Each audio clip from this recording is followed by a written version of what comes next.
Alhamdulillahirabbil alamin. Wa bihi nasta'inu ala umuri dunya waddin. Wassalatu wassalamu ala asyrafil anbiya wal mursalin sayyidina wa habibina wa maulana Muhammadin wa ala alihi wa sahbihi ajma'in. Qala Allah ta'ala fil Qur'anil azim. A'udzu billahi minasyaitonir rajim. Bismillahirrahmanirrahim. Wa itta'addana rabbukum la in syakartum la azidannakum wa la in kafartum inna adabi lasyadid. Wa qala Rasulullah sallallahu alaihi wasallam, man shoma imanan wa ihtisaban ghufira lahu ma taqaddama min dambi. Amma ba'd. Hadirin para pendengar yang kami hormati, alhamdulillah senantiasa kita aturkan kepada Allah Subhanahu wa taala atas segala limpahan rahmat serta hidayahnya, sehingga pada detik ini kita masih bisa menghirup udara yang segar, kita masih bisa bernafas, kita masih diberikan kesempatan oleh Allah Subhanahu wa taala untuk beribadah, meningkatkan kualitas kita sebagai manusia. Salawat serta salam semoga senantiasa terlimpah kepada Rasulullah SAW, keluarga dan para pengikutnya. Amin ya rabbal alamin.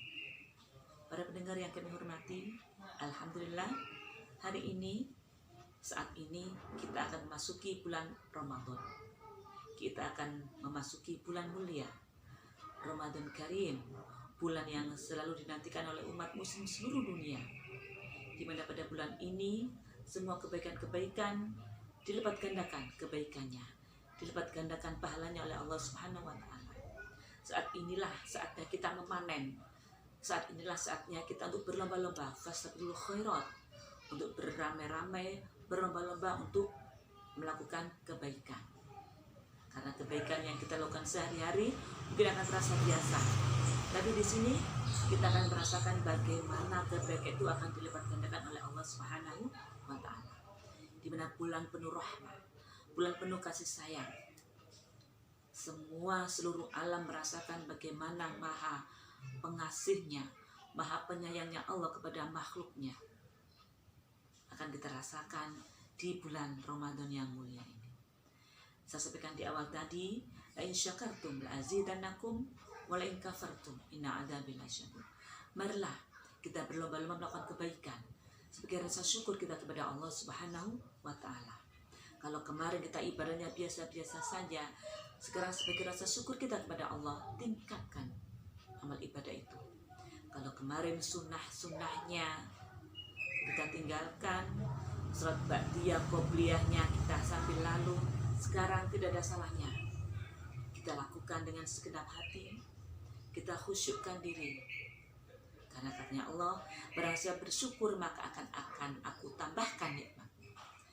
Tapi kalau kita kufur, barang siapa berkufur maka siksaku teramat sangat pedih. Hadirin yang kami hormati, di momen Ramadan nanti tentunya saat-saat yang selalu kita nantikan, tradisi-tradisi, budaya-budaya Islam yang selalu kita ikuti setiap tahunnya tentu akan terulang kembali. Kalau anak-anak mungkin mereka akan bermain petasan. Suara-suara yang biasa kita dengar dengan bau-baunya petasan mungkin hal yang merupakan sesuatu yang khas gitu ya. Dan akan lebih bagus lagi kalau kita tambahkan dalam bulan ini hal-hal yang positif.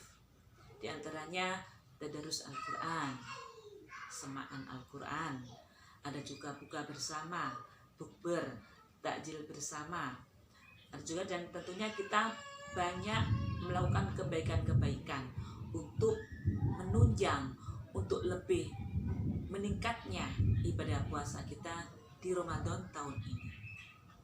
Di mana Rasul pernah mengatakan, barang siapa yang kualitas imannya sekarang sama dengan yang kemarin, maka dia adalah orang yang rugi.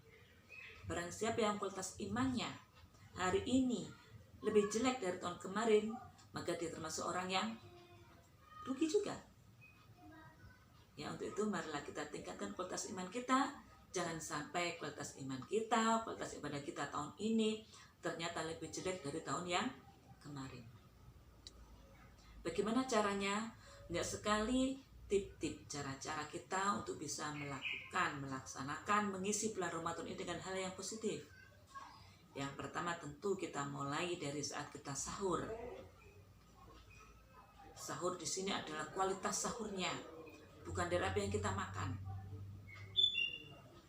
Sahurnya menu yang mewah-mewah, tapi di tengah perjalanan, di tengah-tengah kita puasa, di siang hari ternyata ada hal-hal yang mengganggu.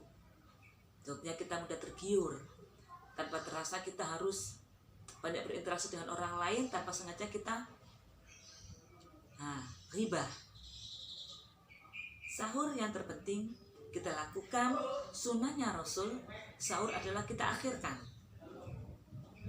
Biasanya kalau anak muda itu sahurnya ngambil jam 12, sebelum tidur sahur, tapi subuhnya kelewatan.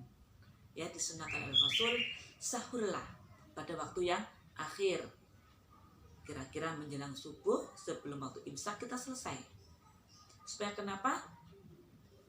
Rasa lapar kita tidak mengganggu aktivitas kita sehari-hari.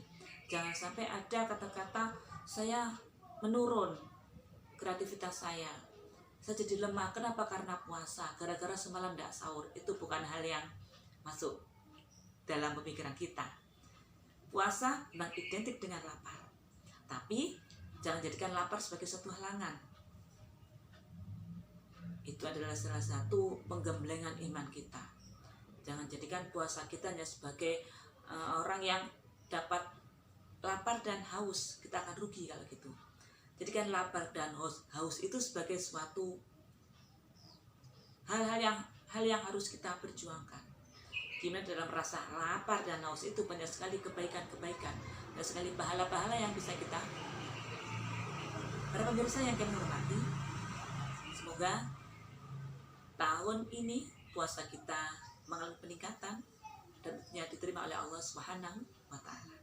Saya dari jauh mengucapkan selamat menunaikan ibadah puasa. Semoga amal ibadah kita diterima oleh Allah Subhanahu wa Ta'ala dan kita dipertemukan pada puasa tahun-tahun berikutnya. Amin ya rabbal alamin.